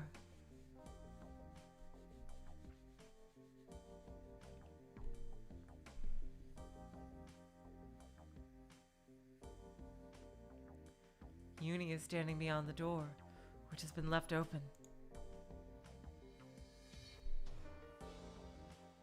Surely Uni got curious as well and came to check the state of things. I wonder how long he's been standing there. ねえどうしたの Hey, what happened?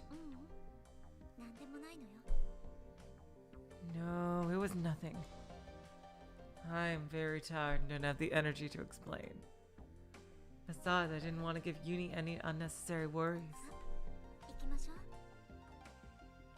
う Well, shall we go? I place my hand on Uni's shoulder and urge him away from the room.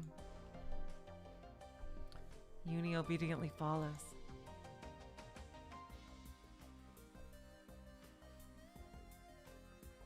Hotori, whose sweat is stretched out on the bed, appears to turn over in his sleep just before the door shuts.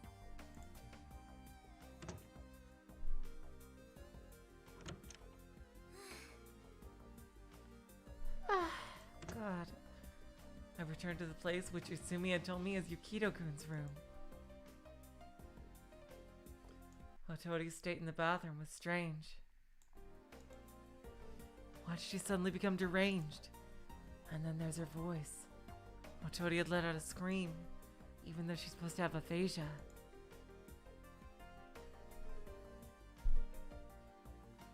It means that her vocal cords are still able to function.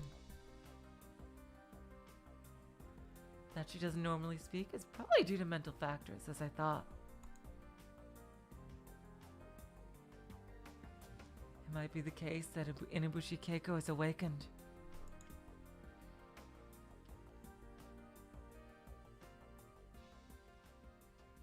If that's so, is it alright if she's not restrained?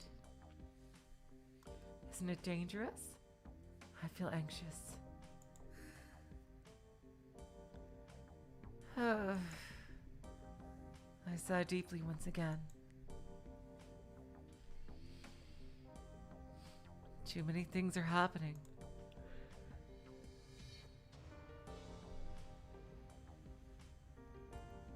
In the shelter cabin and in this dream sphere, I don't have time to calm down. Somehow I'm awfully tired.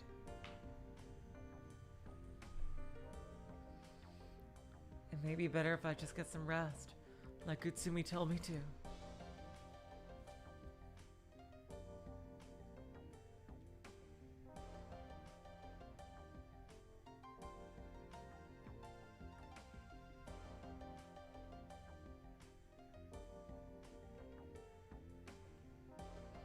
I take out the pills Utsumi handed to me.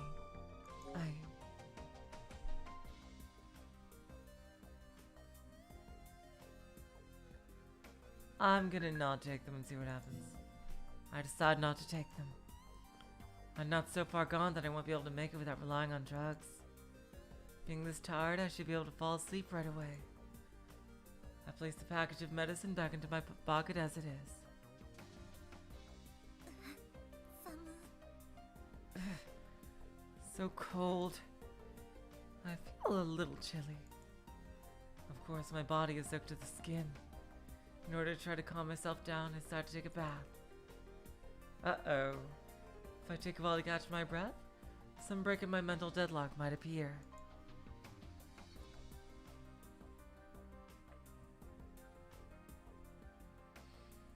I persuade myself with that.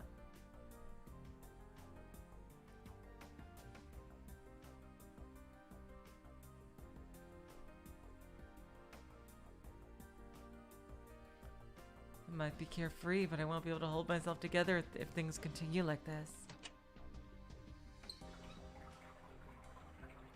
After giving the bathtub a quick rinse, I began to fill it with hot water. I sit on the edge of the bathtub, absentmindedly staring at the surface of the water. Engulfed in a comfortable stream, I'm attacked by drowsiness. I suddenly hear sounds coming from the room. Maybe Uni's come to visit. Uni, is that you? I call into the other room. No response. I poke my head out of the bathroom and inspect the state of the room. Nobody's here. There isn't any human presence. Was it just my imagination? Somebody was there. Oh no.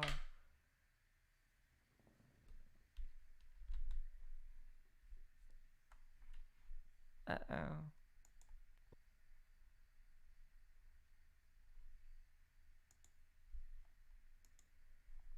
Uh-oh.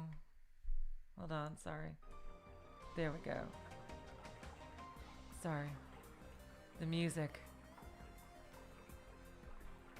Just had to fix it. That's true. It's a good thing she didn't take the sleeping pills before taking a bath. Jeez Louise. I wonder what Yomogi and Mayuzumi are doing right now. Probably with Satoru. I imagine that they're at the shelter cabin, wrapped in blankets, shivering in the cold. It'd be nice if I could take this hot water from my dream into reality. It happens again. Yep, somebody's going through her room. Or Satoru's room, I guess, rather.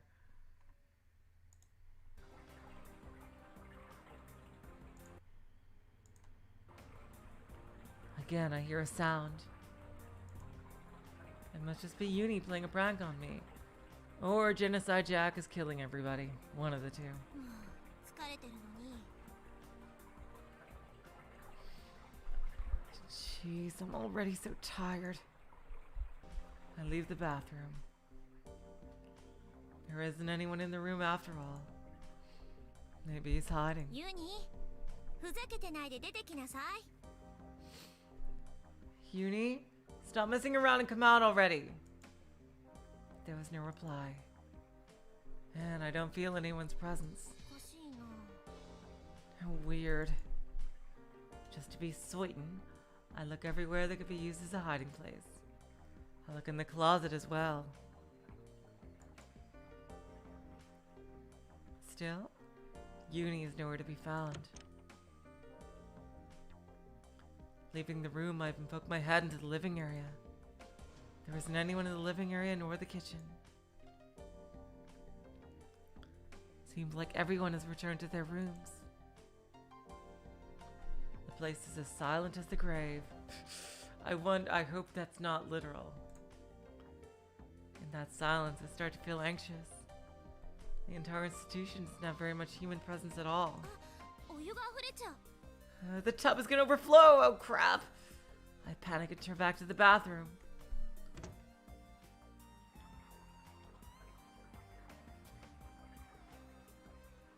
The hot water has already filled about 80% of the tub. I gently put my hand in to test the water.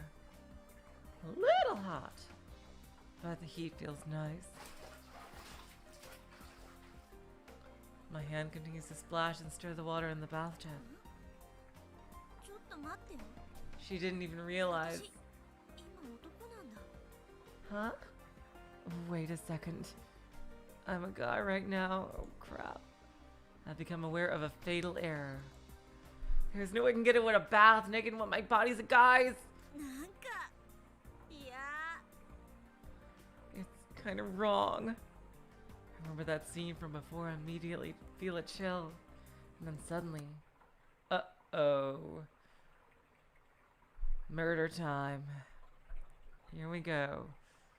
The light in the bathroom goes out. What? It happened so suddenly that I'm in a state of confusion trying to figure out what's going on. It's completely dark and I can't see a thing. Because of that, I'm late in noticing the presence of someone who's entered the bathroom. Who? Uh-oh. Time to get murdered. Brutally. I turn to face the direction of the person's presence. Someone's in front of me. Oh god. Uh-oh. Satoru is in for a rude awakening. Oh god.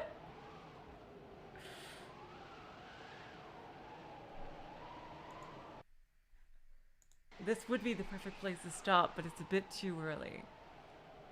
I think I'll go.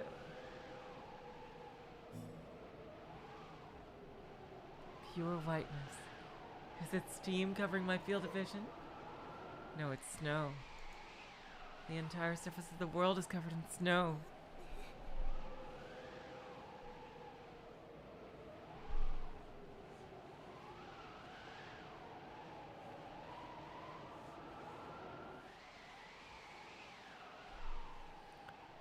What? I can feel someone's hands under my armpits. I'm being dragged through the snow while lying on my back. Up until a few moments ago, I was covered by warm steam in the bathroom. And now all of a sudden I'm being attacked by this chilly air. 寒い Cold?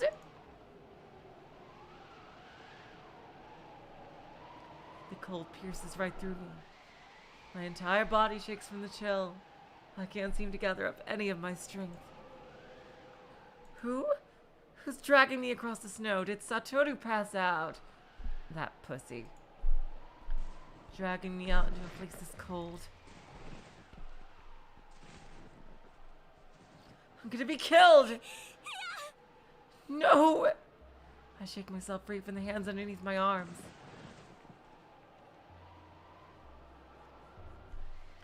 Just after that, I lose my support and collapse with my body sprawled against the snow. Help me! My lips are shaking and I can't even speak properly. I feel frozen. Yomogi looks down at me from above. He has a blank look on his face. Yomogi-san? Why is Yomogi here? But he doesn't pay any attention to my look of suspicion, and once again stretches his arms toward me. Scrambling to get away from him, I push myself up. But my feet can't get a proper grip because of the snow. My feet effortlessly sink into the snow. Oi, Hey, What are you doing? I yell out loudly as I glare back at Yomogi. His hands reach out toward me. I slap those hands away immediately. I notice a strange, uncomfortable feeling. For some reason, something doesn't feel right around my chest. She's not wearing a bra. Oh no. The usual feeling of support isn't there. I touch my chest slightly. My bra, it's not on properly. It's unhooked. Fucking hell, Satoru! You virgin ass bitch.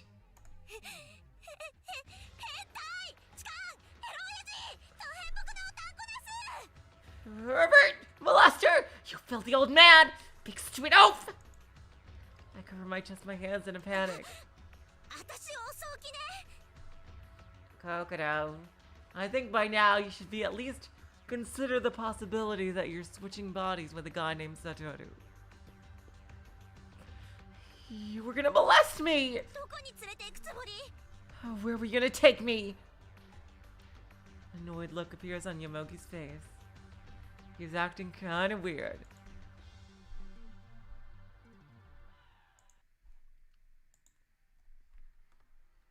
Yes, Satoru probably got a nice view.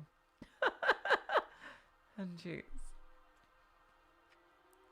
He points his chin in the direction behind him. 親だよ。 to the cabin.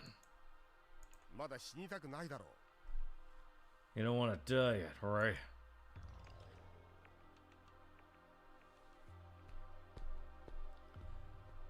Through the blowing snow, I recognize the familiar cabin.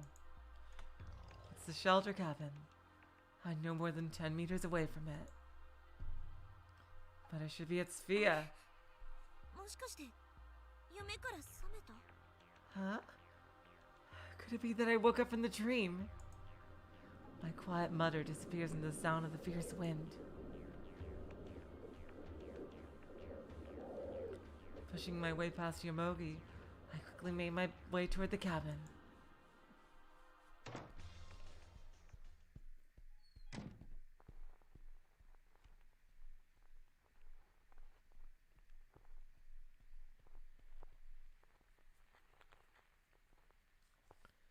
When I run inside the cabin, Yuni and Mayuzumi are both there.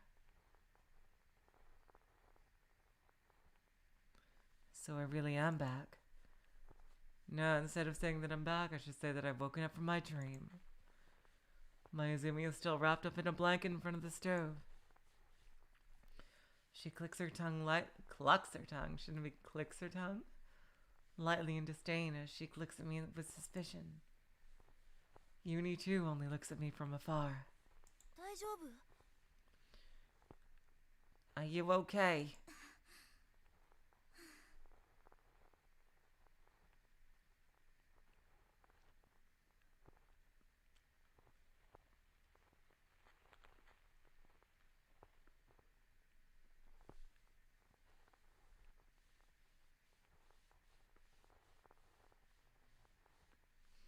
That's what I think, Hala Mirage. I do think that there are two unis, absolutely.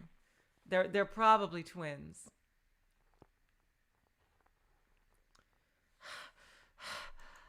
I nod silently, trying hard to catch my breath once again. The warm air inside the cabin soothes me just a tiny bit. I don't forget to move my hands from the hem of my skirt into my shirt to quickly fix my bra. I make my way up to the stove and hold up my hands near it. My hands have turned bright red. There's a little feeling in my fingertips. I can't wait to see all the Satoru parts and see, like,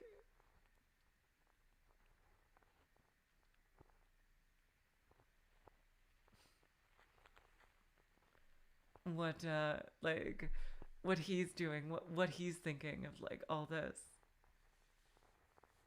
He probably woke up, like, after he fell from that, like, in the prologue, when he fell from the roof of the building. He probably woke up at the plane crash and escaping from the plane crash in Kokoro's body. The weirdest thing is still the newspaper from the future.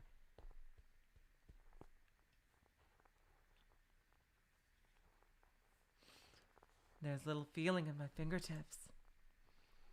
I'm covered in snow from head to toe. Even my hair is dripping wet. Struggling hard, I brush the snow off. ちょっとあっち行ってよ Hey, go over there, will you?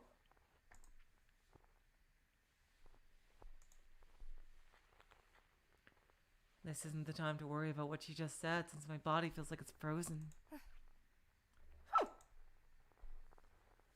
When she realizes I'm ignoring her, she gets up and moves to another spot. Uni hands me a small towel. I accept it without a word and dry my wet hair.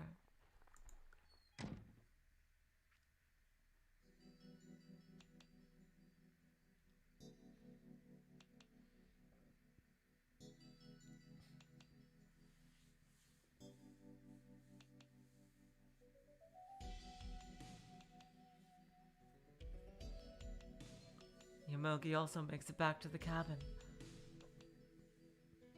closing the door behind him.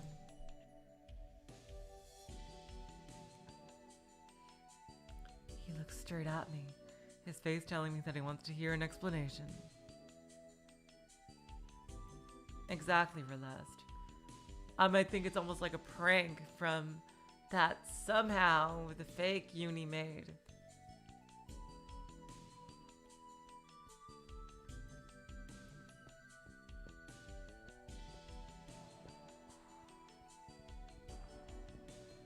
He looks straight at me, his face telling me that he wants to hear an explanation.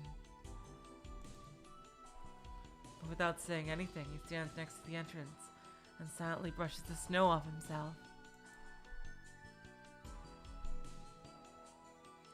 If I could explain what had just happened, I would. But why would someone give a newspaper like that? Someone trying to warn them from the future? About, like, where not to be? That's...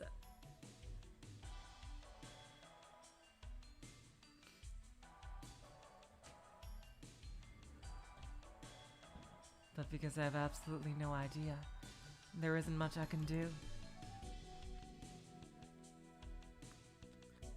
Anyway, my body is now returning to normal.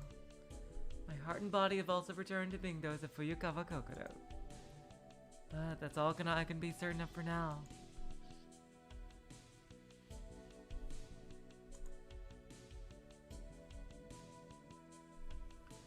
No more words are spoken. It seems like something really strange has happened. There's no mistake about that. What that means, I have no idea.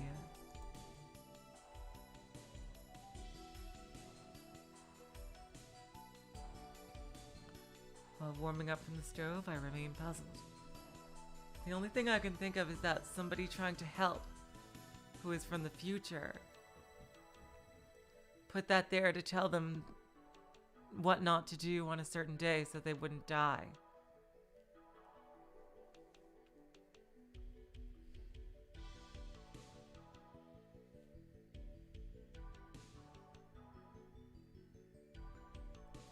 While warming up from the stove, I remain puzzled.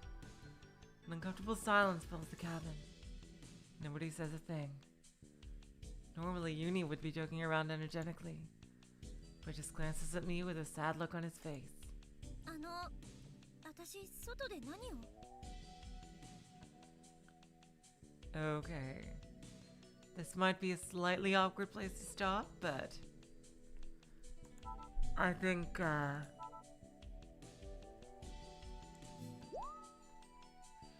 Alice in disorderly clothes.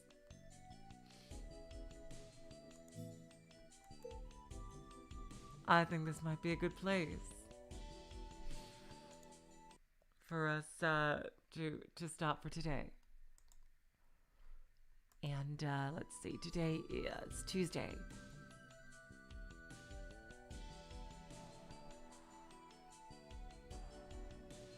So on Friday we will continue Remember 11. This is extremely interesting. I personally can't wait until we get to play as Satoru and see like the continuity of everything. I wonder if there's like a mode in the game where you can like choose to play as one body all the way through and just like of both Satoru's body or Kokoro's body, and you get to just see when they switch. But Satoru, when we play as him and when we get to this part, he sure is in for a big fright, I imagine. So yep, we'll continue this on Friday and start part 2 of Rose Gun's Days on Thursday. Until then, I will say, so long, farewell, auf Wiedersehen, good night. You were all the sweetest of hearts. See ya.